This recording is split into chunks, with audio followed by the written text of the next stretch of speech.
আশেপাশের সমাজের বন্ধুরা বলুক যে বন্ধুর পাল্লায় পরে ট্যাটু করছে তো ভাগলপুর ওটা নাই, কিন্তু এখন এইটার জন্য ওনার কলেজে, তারপরে নামাজে, বাসায়, ফ্যামিলির সাথে সবার কাছ থেকে কথা শুনতে শুনতে, আর যে সে নিজেও যখন এটা পেয়েছে যে এটা করলে যে নামাজ হয় না, এটাকে আপনি আগে জানতেন না তো?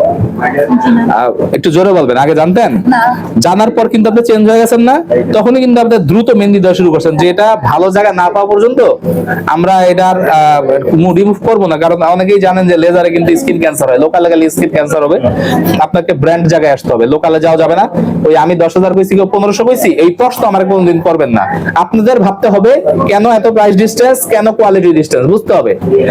এটা ট্যাটু উঠবে ভাই, এটা আমাদের চোখ তো চিলের চোখ, আমরা আবার বুঝতে ফেলাই কোথায় করছে। উপরে তো মেহেদি আছে, কিন্তু আমি তো বুঝতে ফেলাই দিয়েছি কোথায় ট্যাটু আছে। এই যে ট্যাটু, আচ্ছা ভালো করে কি আছে আপনি বুঝতে পারছেন অথবা আরে বন্ধুরা যারা বিশেষ করে আপু একটু কষ্ট পাচ্ছে বন্ধুরা, আসলে যারা বিশেষ হারাম কাজ করে ফেলছেন ভুল বসত আপন মতো, তো আপনারা এই রমজান মাসে উপলক্ষে আপনার হারাম থেকে বিরত থাকুন, হারাম ট্যাটু আমরা